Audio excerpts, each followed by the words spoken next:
നമസ്കാരം, മലയാളി വാർത്തയിലേക്ക് സ്വാഗതം.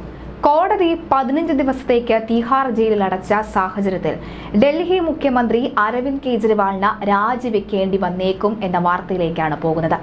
ഇതുവരെ ഇഡിയുടെ കസ്റ്റഡിയിലായിരുന്ന കേജ്രിവാൾ കസ്റ്റഡിയിലിരുന്ന ദുരൂഹ സാഹചര്യത്തിൽ ഉത്തരവുകൾ ഇറക്കി ഭരിക്കുകയായിരുന്നു ഡൽഹി മുഖ്യമന്ത്രി. ഇനി അത് സാധ്യമാണോ എന്ന നിയമജ്ഞർ തന്നെ സംശയം ഉന്നയിക്കുന്നു. 15 ദിവസത്തേക്കാണ് കേജ്രിവാളിനെ തിഹാർ ജയിലിൽ അടച്ചിരിക്കുന്നത്. ഇത്രയും ദിവസം ഡൽഹിക്ക് മുഖ്യമന്ത്രി ഇല്ലാതിരിക്കുക അത് സാധ്യമല്ല. ഉപമുഖ്യമന്ത്രിയില്ല, ചുമതല ആരെയും ഏൽപ്പിച്ചിട്ടുമില്ല. മുഖ്യമന്ത്രിയുടെ രാജി തേടി BJP സമരം ശക്തമാക്കുകയാണ്. ഭരണ പ്രതിസന്ധിയിലേക്ക് സംസ്ഥാനം നീങ്ങുന്ന സാഹചര്യത്തിൽ രാജി അനിവാര്യമെന്നാണ് നിയമവിദഗ്ധർ ചൂണ്ടിക്കാണിക്കുന്നത്. ലോക്സഭയിലേക്കുള്ള 1ാം ഘട്ട വോട്ടെടുപ്പിന് ഇനി കൃത്യം 18 ദിവസം മാത്രമാണ് ബാക്കി. 15-ാം തീയതിയാണ് ജുഡീഷ്യൽ കസ്റ്റഡി തീരുന്നത്. ഇത് നീട്ടാനുള്ള സാധ്യതയാണ്. നീട്ടിയില്ല എങ്കിൽ പോലും ആദ്യഘട്ട പ്രചാരണത്തിനിറങ്ങാൻ കേജ്രിവാളിന് സാധിക്കില്ല. ഡൽഹിയിൽ മെയ് 25-നാണ് വോട്ടെടുപ്പ്. അപ്പോഴേക്കും ഒരുപക്ഷെ പുറത്തു വരാൻ സാധിച്ചേക്കാം, ഉറപ്പില്ല. മുൻ ഉപമുഖ്യമന്ത്രി മനീഷ് സിസോദിയ ഇതേ അഴിമതി കേസിൽ മാസങ്ങളായി ജയിലിലാണ്.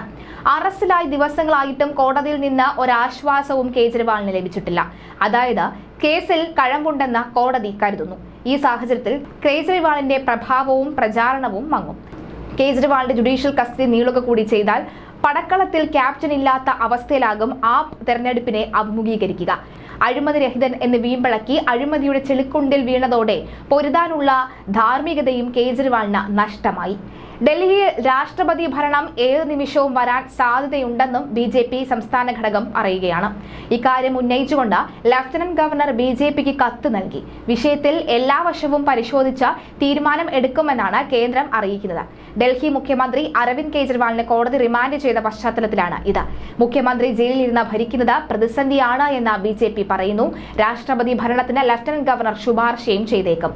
സർക്കാരിനെ രാഷ്ട്രപതി പുറത്താക്കി ആം ആദ്മിയും ബദൽ ചിന്തകൾ കടക്കും. നിയമസഭയെ അസാധുവാക്കാൻ രാഷ്ട്രപതി മുതിരില്ല എന്നും വിലയിരുത്തലുണ്ട്. അങ്ങനെ വന്നാൽ മറ്റൊരാളെ ആം ആദ്മി മുഖ്യമന്ത്രിയാക്കും.